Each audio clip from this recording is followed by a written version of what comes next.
Hi, we are so happy to be with you today. This is Jenna Zent. My name is Charity Osorio, and this is our lovely speaker, Laura Duncan.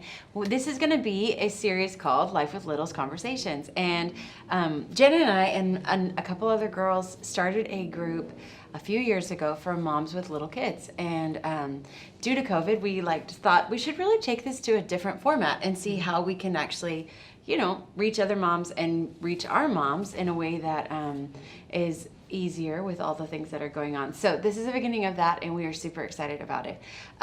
Laura is one of my favorite humans on the planet, and she's a life consultant, but I'll tell you more about her. She literally saved my marriage. Like, my husband and I were overseas for several years, and we came back, and it was just kind of a rough spot. It was one of those times where you're like, we need some good input on this marriage. And we found Laura, and she knows all of our mess and all of our crazy, and it was such a gift. Like, Laura, you carry these tools for, you're going to tell us all about it, but I cannot wait for us all to hear from Laura today. And my favorite little secret about Laura, so when you first meet her, it's obvious that you ooze empathy and you're super compassionate and kind. But when you get to know her better, she's very witty and funny. And we had a head-to-head off on a baby shower once, a game when everyone else was politely competitive, but we were like, no, I'm gonna beat you, Laura. So I enjoyed that aspect of you too. I'm like, oh, you're everything. You're both. Thank you. Yeah. That was fun. It was super fun. Yeah. Okay, so Laura, can you tell us a little bit of what you do and what you say, what would you say your life work is?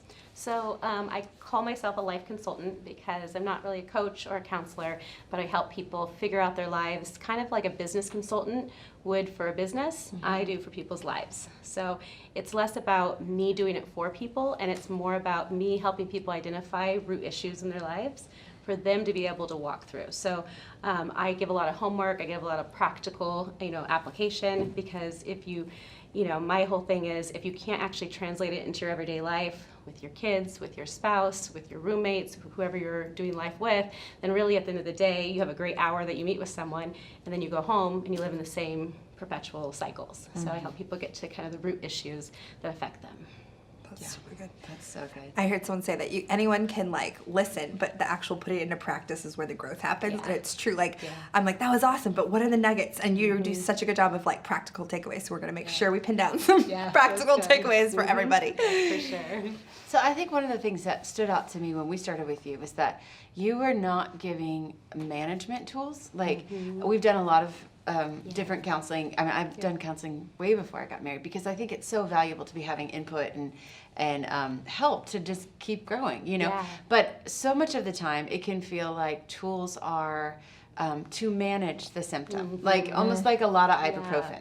Well, if you're in a lot of pain in this area, it would, hurt less if you put on a brace and you did, and this is kind of how we navigate conflict sometimes is we don't actually take care of why it hurts, And I think what made you so unique to me is that you actually go, I'm not going to give you any ibuprofen, but I am going to actually, let's talk about why that hurts, Yeah. So can you help us understand what, and a huge piece of that is compassion. Yeah. But what, I think when I first heard you say words like compassion, I would think, what's the difference between compassion, empathy, sympathy? There's all these different, and why does compassion have any weight? Because it feels like not the solution until you get to know Laura. So let's exactly. You have this big problem happening, this big trigger, and then I'm like, just apply compassion, and people are like, that is not going to solve the problem. We need real tools to solve the real problem. But the reason we need some drugs. Keep your homeopathic. Now we're getting controversial. I was totally kidding. I know. It was a metaphor. Right? It was a metaphor. Not at all. Okay, never mind. But yeah, I help people be able to recognize that compassion actually is the beginning of opening the door for love to come in. Mm-hmm. All of our triggers are coming from either unmet need or pain. So if you're in pain or if you have needs and you don't have compassion, then the doorway of your heart, that gate, is going to stay closed. And so compassion is opening up that gate for love to come in. And if love comes into that pain and love comes into those needs, then we actually stop the symptoms of the trigger and the reaction. We're able to actually connect with ourselves. And you did it. That question's really great. Pity, sympathy, and compassion. A lot of people, when we first start doing compassion, they're associating it with pity, And so they're kind of like, you want me to feel sorry for myself? And that's what pity is, feeling sorry for yourself. Self-pity, feeling sorry for yourself. Well, self-compassion is being with yourself in your pain. Sympathy is feeling sorry for something you're going through. You have sympathy that somebody, passed away. That's sympathy. But it's not necessarily being with someone in their pain. And so compassion is ultimately, self-compassion is being with yourself in your pain. But it's not feeling sorry for yourself, and it's not having sympathy for yourself, but it's actually being there with yourself. And it's way more powerful, because self-pity will actually end up causing you damage and pain, where compassion will actually bring life. That's so good. It was, I was in a spin class with another one of my friends, and we were really excited to see each other. We were chatting, and then the instructor was not happy about our chatting, and was unnecessarily called us out in a cruel kind of mean way to us in front of the class. And the rest of the class, I'm not proud to admit this, but I kind of was fuming, and I was like, I can't believe she did that. She could have been so much more discreet about it, or I don't want to be disruptive, but I just had this whole case building in my head. And my friend who I was with, when the class ended, I literally had this plan of being cold shoulder to the I'm not proud of this, guys, just being honest. And the friend I was with got off the bike and went over to her and apologized and was like, hey, blah, blah, blah. So she came back over after she talked to the instructor, and I was like, how'd you get there, man? I took the not high route, and you just went straight for the way I feel like Jesus would do it. And she referenced her meetings with you, and she said that a lot of times when she gets triggered by other people, because of learning self-compassion for herself, it's so much easier to engage with compassion for others. And she instantly thought of that lady probably has had a rough day. She probably is embarrassed how she overshot it. It was kind of obvious that she went too hard on us. Yeah. So she was able to actually just engage with compassion for her, because she'd been so much better at practicing it on herself. Yeah. And that was a huge takeaway with me, that whenever I have a hard time with other people, leading with compassion, how it opens the gate for resolution through love, rather than guns blazing. I mean, I'm gonna ice out this spin instructor. Not the best plan. Thank you, Laura. Yeah. Honesty. It's true. I think that idea of actually being with ourselves in pain. I want to hear a little bit more about that. Yeah. But then I would also like to hear, how can we be with our children in pain and not cross into pity, or I think when you're saying it, I'm like, oh, it's so easy to feel sorry for your kids. Yeah. Oh, you got hurt, I'm so sorry. But that's actually not even necessarily being with them anyhow. Yeah. You know what I mean? Or sometimes when I've had an older kid hurt, in the siblings, sometimes you've got the dynamics there or whatever, you can go, oh, you can't do that to this other, and you kind of feel that protection, which is good. But that's not necessarily going, I'm with you. It's more trying to solve it, Yeah. That's a really good point, because we feel sorry for them when they get bullied. We feel sorry for them when they go through those things. And of course, we want to recognize the issues that they're going through. But compassion would actually look like when in your life, even though they're little people, they're still people. And when in your life have you felt picked on? When in your life have you been hurt by someone? And what did that feel like? And being able to actually connect with our kids by feeling what they're feeling.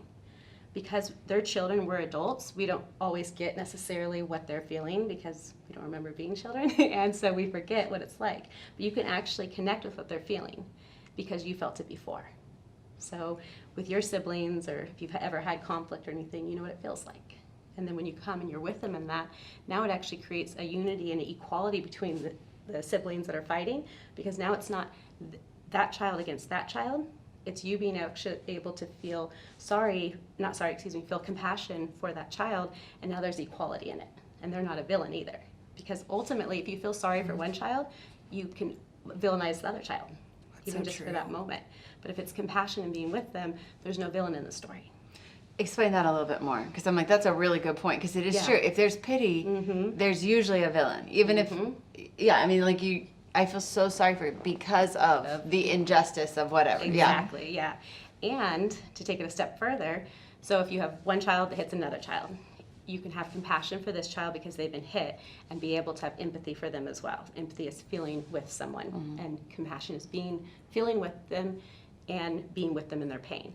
The villain also needs compassion, which is something that we probably never think about, because they're the person causing the problem. Why would they need compassion? But it's a little bit similar to what you're talking about with the spin instructor.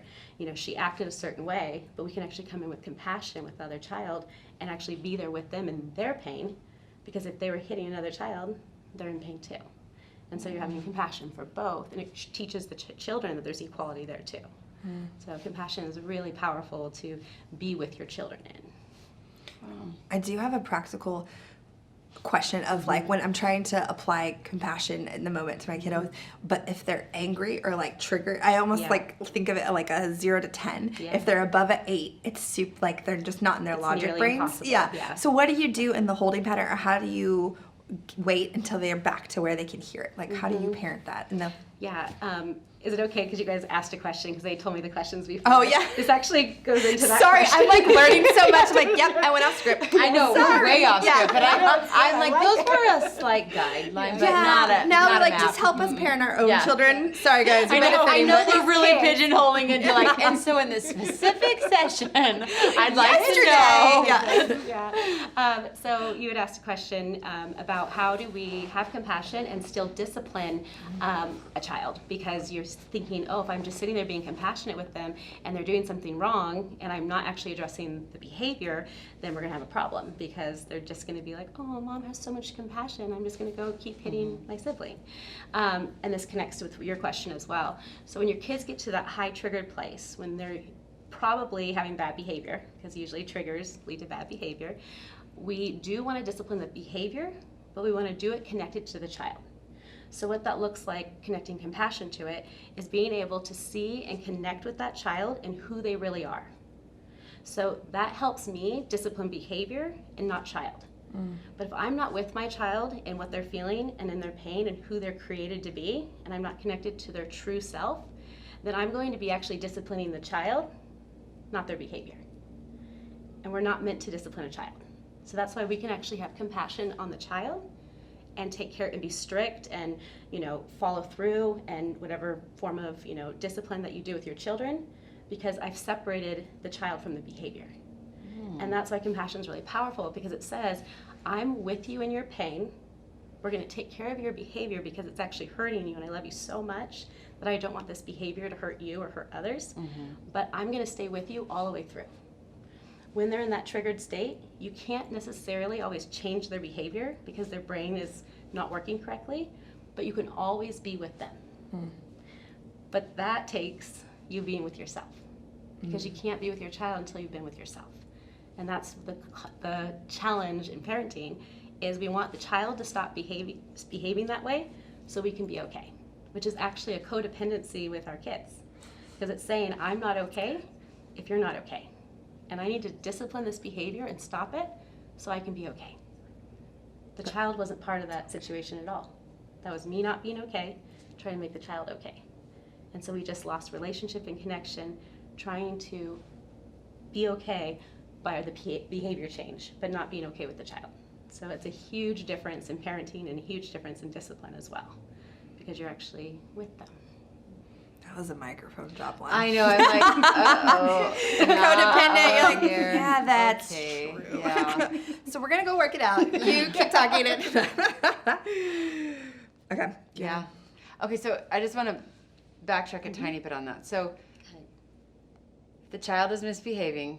You stay connected to who you know they really are. Yeah.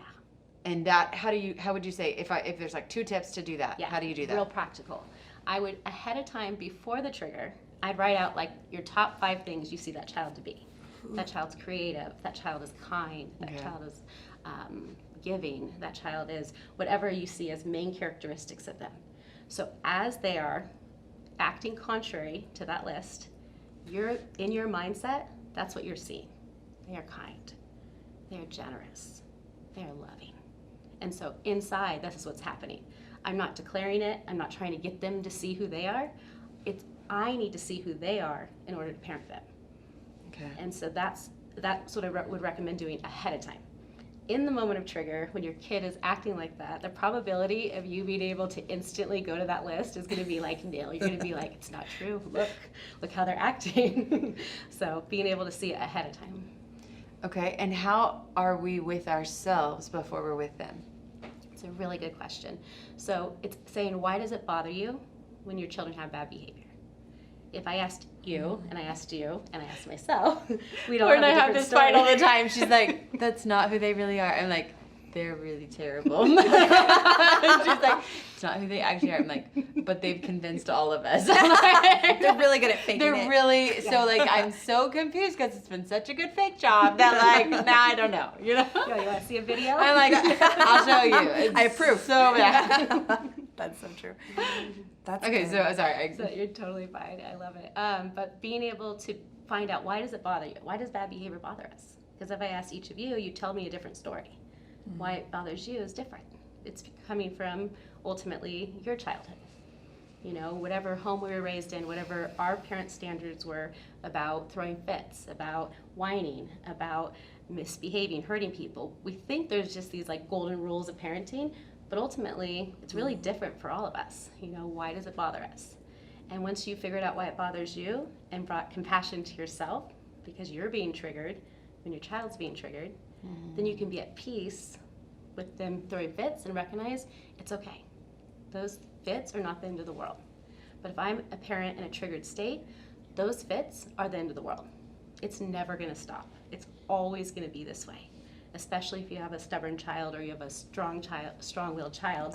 Good thing we don't have either of those. No, super peaceful. Yeah. Yeah. But if you Applying do, it. yeah, exactly. It's really hard because they are exhibiting really Yeah. strong behavior that's causing me to trigger, and then I can't see them anymore. If you can't stay connected to yourself in peace, then you can't see them.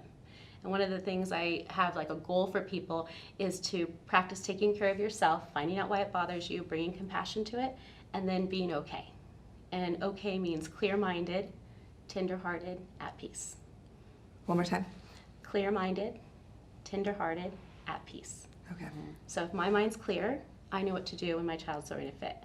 If my heart's tender, I can be compassionate with them in that moment. If I'm at peace, I'm not reacting, so I'm not actually contributing to their reaction.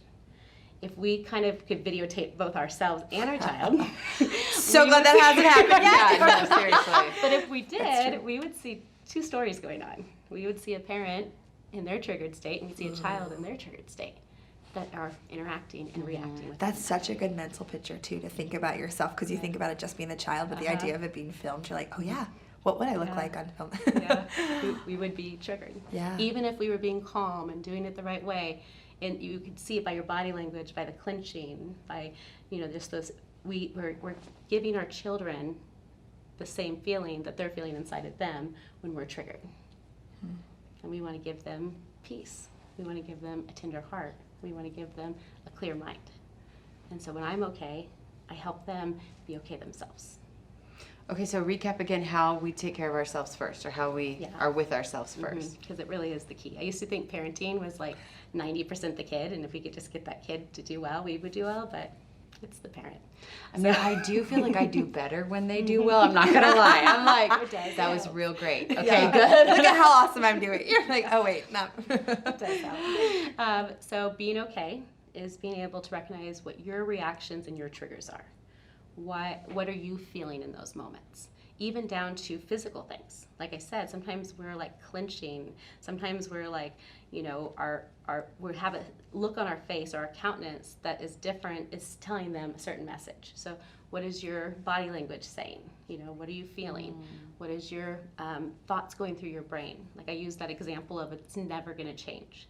A lot of parents, when they get in a triggered state, they believe that their child is never gonna change.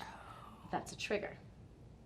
If you were clear-minded, tender-hearted, at peace, you would know that your child is going to change. They're not going to stay like this forever. They might be a challenging child, but it's going to change. It's not going to be there forever. But in a triggered state, that's what your mind tells you. Man, it's like you're in my brain. I was like, oops, guilty of that one. Yep, okay, note to self. But that's not your true self. Yeah. Your true parent self knows that your child, daughter or son, is going to do amazing, that they're going to change, that it's going to be okay. But when you're triggered, your brain tells you it's not going to be okay, and it feels really real. It feels like we tricked you here to just get our own counseling I session know. that We we don't have actually- to pay for. And I'm like, oh yeah, notes. Nope, I'm just listening and taking my own notes. It's like, We totally. can watch the video. Okay, It'll be great. perfect. Yeah, okay, I'll be like, oh, fine, we can finally get some notes on this. So. It feels like, as you're talking about this, there's such an obvious parallel to doing this in marriage too. Because it's like thinking about the relationships in your life that probably trigger you the most are your kids and your spouses. So the idea of like, how do you apply these with like the temptation of not being condescending, you know, not condescending or manipulative, because when you're doing it with a peer versus a child, you know, give us tips on how to apply the same thing in a. Poor Laura, when Gio and I started doing counseling with her, it was literally like every week she'd go, Gio is not your problem, and Charity is not your problem. I'm like, she's back to that again. She just never learns. She's not keeping up.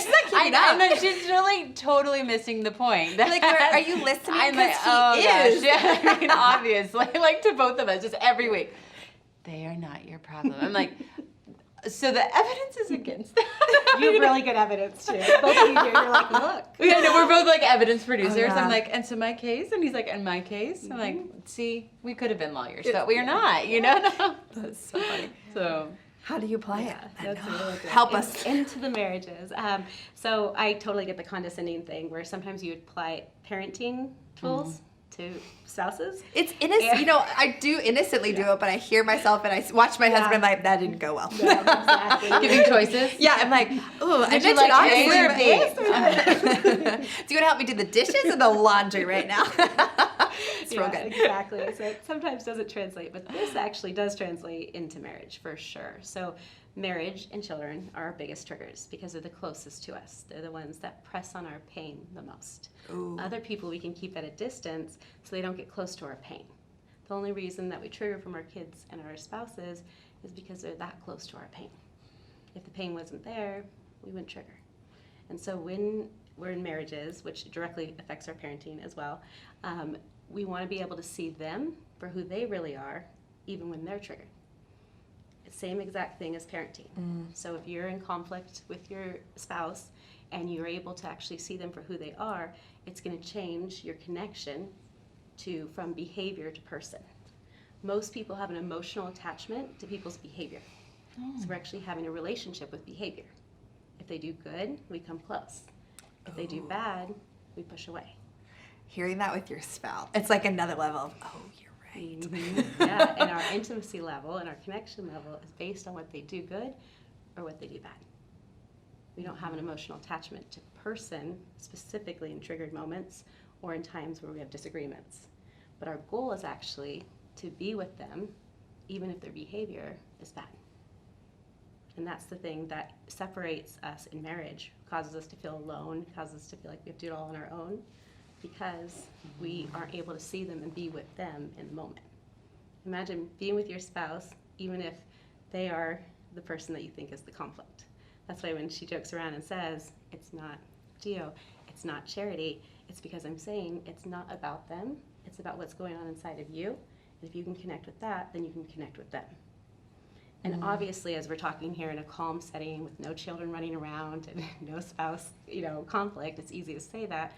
But if ahead of time, before those triggers, you start taking care of yourself and being able to connect with yourself in those moments and then being able to connect with them, then you're able to actually do that in the moments of conflict. It does take practice because when we get into a triggered state, our brains don't work very well either.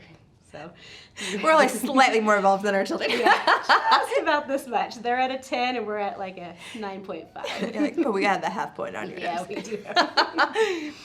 That's so good. Even I think my husband and I now, because we have 3 kids and they're all super young, realizing like when we get triggered, putting a pause on it and be like, okay, let's take 30 minutes, after dinner to like resolve this, because trying to do it while cooking and like we're not our best selves, we're not giving it our full attention, therefore like connecting with the tools is harder. So the idea that like kind of telling on ourselves like we're not okay, let's not act out of it, but like we can't resolve it like we want to do it right now has been helpful with like small children, because I think we used to feel that when we didn't have kids it was easier to like handle it instantly, and so I like that a lot. And that's another good thing about self-compassion. You can give yourself compassion in the moment, even if you haven't figured out what's bothering you, even if you haven't been able to kind of figure out, how to take care of yourself in that moment, you can give yourself compassion. And this applies to giving it to yourself, to your kids, even to your spouse, of being able to say, I can't figure this out right now, but I see you trying so hard. I'm with you in this moment. It's going to be okay. So it's not just putting a pause on the conflict because we can't take care of it. It's also saying, I'm going to be with you in this moment until we can take care of it. Because in some ways, when we're in a triggered state, we actually leave ourselves until we can resolve it, and then we come back to ourselves. But imagine giving yourself compassion and saying, I'm going to stay with you right now when it's so hard and it feels so difficult. I'm going to be with you. And then your heart gets that hug, gets that connection, so you don't have to go 30 minutes, an hour, until you can feel at peace in those moments. So a short script of being able to say maybe 2 or 3 things to yourself in that moment is really valuable. That's a great lesson of like, in the pauses, still being present, and like the self-hug. Oh, that's good. Yeah. What would a script like that look like? What is that kind of? So a lot of times, it's different for everyone, but I have like a common list of phrases that I share with people, and it's being able to really recognize, in that pain, did you need to be seen? In that pain, did you need to be heard? Like, what is it that I need? And so, like, let's say that in that pain, I feel like my husband's not seeing me.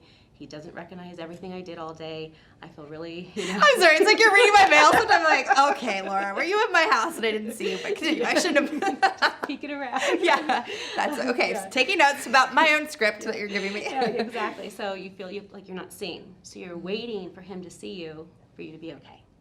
Imagine if you put your hand on your heart and said, I see you. I see how hard you're trying. I'm with you in this. That would be a script that you'd want to tell yourself repeatedly even. I have a script that I tell myself sometimes often. People are like, oh, it feels like it would get, old. It doesn't get old because that's what our need is in the moment and that's what we're looking for externally, but we can actually give it to ourselves internally. And then a lot of times with self-compassion, people are like, well, I don't want to give myself compassion. I want my husband to see me. But like I said before, self-compassion is like the doorway, or it's the gate. It opens up for your husband to be able to see you. And so being able to bring that compassion to yourself and see yourself is so powerful. You girls know each other really well. You have a value for each other. If you speak into each other's lives, you feel, like this is, a connection. This is amazing. But what we don't realize is if I asked each of you about each other, you would be like saying so many amazing things and how important you are. But if I asked you about yourselves, you probably wouldn't say the same things with the same love, the same, connection. Interesting. Because we have an undervalue for ourselves. Do we think it's prideful too? Because you Sometimes, said yeah. love versus I'd be like, but that's arrogant. It's more humble to undersell, Yeah. But then it actually probably really isn't. It's false humility. It's actually a lack of love. You're so true. Being so much more critical on ourselves than charity. Yeah, it really is false humility because we love our neighbor as ourselves. If you had as much value for yourself as you did other people, that's what you'd be giving to other people on a higher level. We think other people have more value than ourselves, but we're actually our biggest advocate. We're the person that knows ourselves. Apart from God, we know ourselves the most. We know exactly what we need, exactly what we're feeling. We can actually meet our needs better even than a spouse. As close as they are, they're not as close as we are for ourselves. So if we started to treat ourselves with love and compassion, it could actually be a changing point even stronger than a spouse giving it to us. Wow. Because we have so much value within us, but we undervalue it. Interesting. And even what you're saying, I heard you say the level that we can love ourselves, we can then love it. It will increase our love that we can give to others, because it's almost like a shallower if you don't actually feel it for yourself. But the idea of being able to give away what you truly have already. So the compassion and the love for that's good. You're good. I know. I just can't figure out why she does this. Occasionally we'll be in there and I'm like, I really feel like you might have missed your calling, but you're doing a good job. I'm like, how, Laura? How? You're so good at this. So where do we find our the scripts we need to be telling ourselves every day? Because I think sometimes even with small people around all the time. I mean, I got up super early this morning to be alone. But all the children decided that they too were going to get up super early. I mean, literally, I'm like, They wanted in on your alone time. They did. Literally, last week I was trying to keep Avi in bed because I've been trying to get up like before everybody. And I was like, Avi, you have to, it was like 5:40, you guys. I mean, really early. I'm like, you have to stay in bed. And she was like, I said, Mommy really needs some time with Jesus. And she goes, I want to talk to Jesus. And I'm like, you talk to him here, I'll talk to him downstairs. It'll be perfect. No, we all talked to Jesus together. It was terrible. It was a bad conversation. Jesus was like, can you call me back? I was like, this is real like fussy. I'm like, I know, I get it. I don't even know. So how do we get those places identified though? And then have that script really consistently going, okay, I want to be somebody who's not, because sometimes I've felt, like, I mean, I think in general, I'm still working on how to have 4 kids and not feel overwhelmed, or how to, which everybody's capacity is. I'm sure there's people who just rock it. I think because we're kind of new to it, I'm like, oh my gosh, there's so many people. And so, how do I, shut up. It's true, there are a ton of people There are at a your ton house. of people Yeah, at my there's house another right one. now. I'm like, okay, so whatever. There's a lot of people, and I love them so much. But I sometimes when everybody's home, like people aren't at school or stuff, I'm like, it's gonna be great, So like, how do I get the script going beforehand? How do I know where the tender spot is to actually be really at ease, even if it's a lot of different, a lot of twins crying, or, whatever. So, And before you unlock your wisdom, to piggyback this, I am curious about the overwhelmed thing. If you could, that's one that I haven't been able to figure out the trigger underneath it. So in your wisdom you're about to spew, unlock some common ones, because I feel like a lot of moms, especially like 3 and 4 deep, underwhelmed, and it's been really hard for me to figure out the emotion behind it. Yeah. That's probably the one that's been elusive. So logical though. You're like, I mean, 3 of the 4 children are crying. I mean, of course I'm feeling overwhelmed, and everyone's hungry and needs food at the same time, or whatever. You know what I mean? Like, and one of them's naked. How'd that happen? Like, I don't know. They're naked. Oh gosh. So, and now they're pooping naked. I know. There's so many things going wrong here.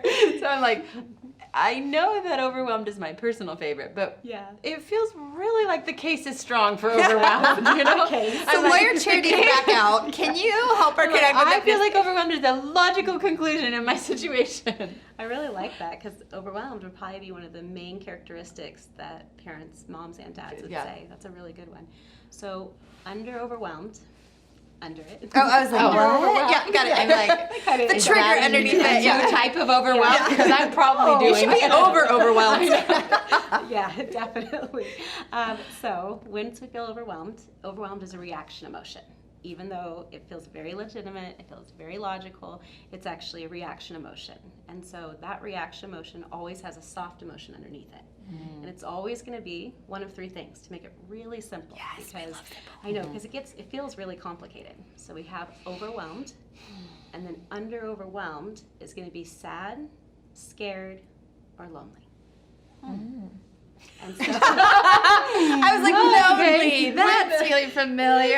Especially when your spouse is at work. You're like, yes, I might feel lonely in the chaos. Exactly, because I mean, I'm just terrified. If my internal self was out, I'd be like hiding under a blanket. Somebody help the children. You're like, I'll just stay in over. I know. That's safer. That is real though. It is more vulnerable to get the underneath tender emotion. Okay, so one more time, tell me what the word. Sad, scared, or lonely. I'm asking for their sake, not my sake. Yeah, exactly. Sometimes a combination of those, but it's going to be one of those 3 emotions to keep it really simple. And you mentioned lonely, potentially as being something that you might feel underneath the overwhelmed. And isn't it funny that when your husband comes home, a lot of times, sometimes it's still just chaotic, and I know that, but a lot of times when someone's there with you, it's not so overwhelming. Oh, 100%. The kids are doing the exact same thing they did 5 minutes before he got home, but now that he's there, it doesn't feel so bad. Because that's so true. someone's with you. Because you felt lonely, so it felt overwhelming. So yes, on a practical level, life can be very overwhelming. But our internal world actually determines how overwhelming it really is. And so if you actually comforted that loneliness that's causing you to feel overwhelmed. You think it's the kids, it's here. It's always in here. And at first that feels like, oh, like that means I have to like fix, my inner world. But it's actually an opportunity to recognize, oh, I'm lonely. It really feels like our group counseling session right now. I'm like, I like how you guys go, oh, yeah. I think when you say it, we're both like, oh gosh, yeah. You hit that something might have there, happened. yeah. Okay. And it's so interesting how it's easier to like, on some level, I've noticed it, like to attack the spouse when they come home. Like if Oh, you had yeah. been home, this wouldn't have Like happened. if they're late or something Yes, like totally. that, because now we're really overwhelmed because we're really lonely. And we thought it was going to end. We thought it was going to end. And then it's not our problem. Yeah. It's not the kids' problem. It's not our problem. It's our house. You know, like Yeah, now we you've can take shifted all blame of so that. many Oh, times. yeah, we could just put it on there because it's justified. They were 15 minutes late. Her cases. Exactly. Yeah. I see, I have several. I'm like, That's and so when good, you're though. late, here's my other kid. Yeah, exactly. But like Super peeling pleasant the to live with onion me. back to actually get to the tender. Oh, that's so good, Laura. So for those three, though, okay. Yeah. So if the overwhelmed is stemmed from lonely, if the Yeah. overwhelmed is stemmed from sad, and the overwhelmed is stemmed from scared, Yeah. tell us what we do, or if it's scared, or if it's stemmed from all three. Yeah. If you're So- that special person. Exactly. Sometimes it's a combination. Sometimes it is all three. Uh-huh. And sometimes it varies a little bit. A lot of times, though, it's the same thing. We kind of have a pattern usually in our trigger, but it can vary. So once we've recognized it, that's half the battle.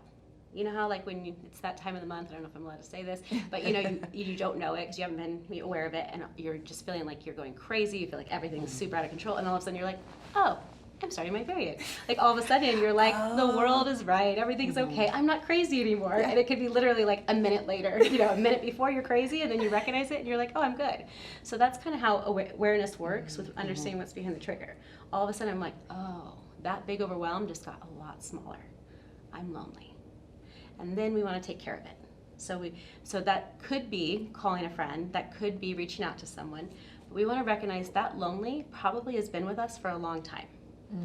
It was probably with us before our kids pressed on it. Like I was saying us, you're like, Jenna. Yeah, that's true. It was there for a while. Yeah, it's true. And so we that's want to so good. recognize, okay, this potentially has been there for a long time. My husband's not going to take care of my loneliness. My kids aren't going to take care of my loneliness. My best friend's not going to take care of my loneliness. That's big. I'm going to take care of my loneliness. Because lonely feels like it is with people. So there is this responsibility for Yeah. the people to fill that, but it's not actually true. It's like happiness is an inside job. Yeah. Taking care of your loneliness is an inside job. So then you're recognizing, oh, I feel lonely. What would you do for your best friend? How would you be with yourself in that? And being able to comfort that loneliness. A big part is just seeing the loneliness. I see that you're lonely. I see that you feel like you have to do this all on your own. And when someone acknowledges it, and when you acknowledge it for yourself, it helps relieve that pressure. After I've taken care of my loneliness, I could call a best friend, or I could invite my husband into that place, or I could invite, not necessarily our children into it, because they're not really meeting our needs, but but we could invite somebody else into it. We could invite God into it. But until I recognize that I'm actually feeling lonely, it's like telling your husband, I'm really thirsty, but you're hungry. So he gets you a glass of water, and you're like, this doesn't work, because we didn't actually realize we were hungry. But if we recognize we're lonely and we acknowledge it and take care of it, we can now invite others to come in. So it brings us back to self-compassion being that gate that invites God and others in. So help me understand overwhelmed and sad and scared, because I'm like, I can see. I mean, I just help unpack that a little bit. So picture a moment you've been overwhelmed before. Yeah. It's going to be hard. Try to remember. I'm not, it hasn't happened like this morning. I don't know. So feel that feeling. Yeah. Overwhelmed. Your unique flavor of overwhelmed, Uh-huh. because we all feel it differently. And so you feel overwhelmed. Yeah. And then when you get softer with yourself, do you feel more sad or scared or lonely? I would say scared, but I'm like, but what if? Because they're like, I mean, Exactly. Scared of these small babies? I mean, they're very cute. I'm like, They're very scared cute. of, I don't know. You know what I mean? Like, Yeah. and sad to me, I'm not to divert from that, but like, where's the sad in the overwhelm? I want to understand those two pieces too. So let's say scared, just because Yeah, you use 'cause, it for your mhm. example. So you're not scared of your kids, of course, but you could be scared of the out of control feeling that comes with it. You could be scared that you're not enough. You could be scared that Yeah. it's gonna be too much, and you're never gonna be able to do the things that you need to do to raise these children, Okay. because it feels so overwhelming. Mm-hmm. So when we come back to that scared, it's a tender scared. It's a little bit like being scared of the dark. It feels vulnerable. It feels scary. And so we want to acknowledge, I see you're scared. Yeah. It's really scary when everything feels, there's too many people, you're only one person, and you're doing so much, and you're tired, and all those feelings, and it feels like you're never going to be able to do it. Yeah.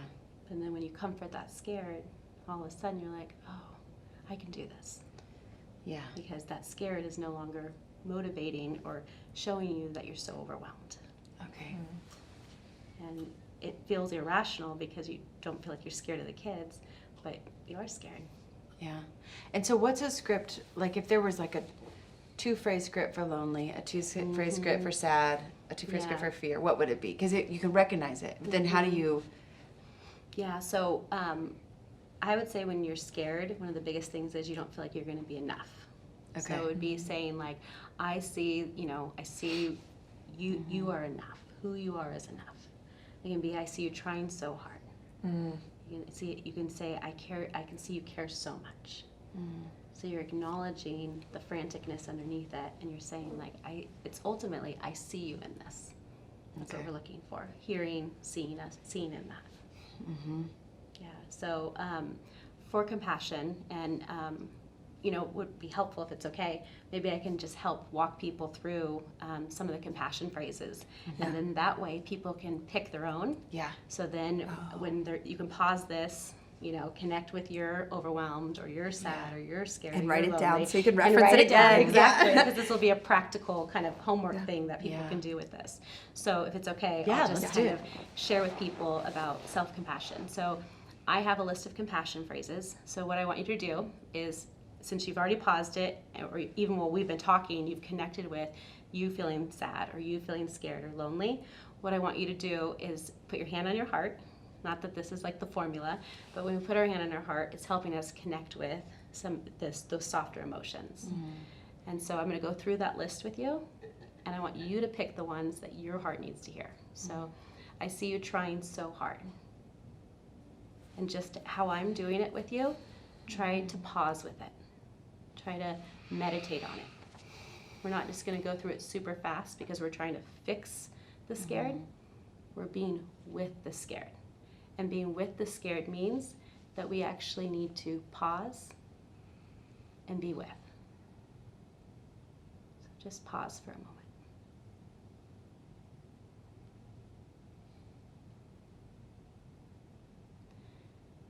I see you trying so hard. I can tell you care so much.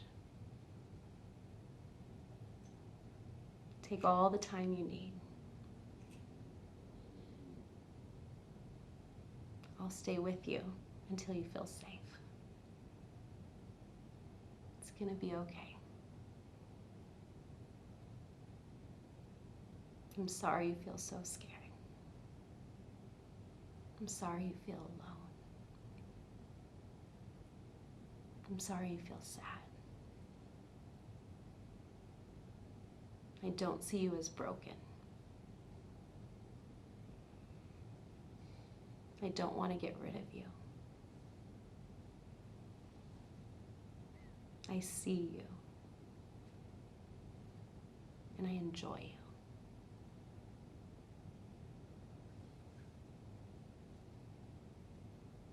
You see how your heart just calms. If you could pick 2 or 3 of those out and say those to your heart during the day when you feel so lonely, it's like putting like a balm or like an ointment on your heart. And we can say, like we said before, we're busy parents, and so it's hard to take that moment to do it. But if you get in a habit of it, it's kind of like practicing the presence of God. As you know, before you had kids, you probably could sit down for an hour with God. Now, like you said with the example, your kids have now joined you. So now you're bringing God in to everyday moments throughout the day. So instead of waiting for this big moment that you're going to be able to take care of your heart, just pick 3 of those things I just said and make it your script that you're going to be telling yourself 5 or 6 times a day.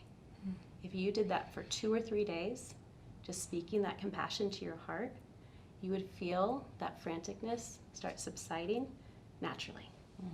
Doesn't mean it would ever come back up, but it would take that almost that current that's underneath a lot of times in parenting and help bring peace to it so that we can be okay. So we can have a clear mind, a tender heart, be at peace. You brought that full circle. Well done. I know, that was so good. Can you pray us off? We're going to close in a second, but finishing, letting it is so sink good. in. Thank I you. know. It actually feels really good from my heart too. I was like, oh, I really like I'm like, I'm glad we did that because it was too. crazy I was getting like, I here. don't know if we were supposed to, but I was like, I'm not gonna miss I know. this And chance. we cheated. I'm like, oh, good idea. I'm going to participate. Okay. So yeah, I will definitely pray. So God, thank you so much that we have the opportunity to be triggered by our kids. That we have the opportunity to be triggered by our husband, by our spouse. Because it gives us the opportunity to be with ourselves in our pain, to recognize that we have pain, to give ourselves the same compassion that you were moved with, that you healed all those around you. Thank you, God, for your compassion for us as parents, that you're with us in our pain, that you see our loneliness, and you see our scared, and you see our sad, and you're with us. And you're with us. And when you're with us, we're not afraid anymore. And when you're with us, we're not scared anymore. When you're with us, we're not sad anymore.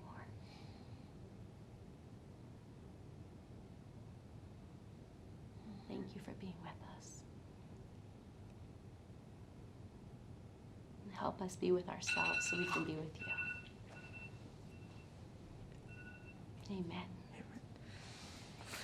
That was so good. Thank you so much for coming. Thanks for having I me. feel like we totally cheated the system again. I know. It Free was therapy. so great. I love it so much. If so. people want more information, how can they contact us, get a hold of you, get your info? LauraDuncan.com. Okay. Real simple. Yeah. Laura Duncan. Perfect. Thank you so Yeah, much. Thank you. Thanks for being with us. And this is the first of 3, so we'll make sure you look out for the next 2 series as well. We'll see you soon. Bye. Bye.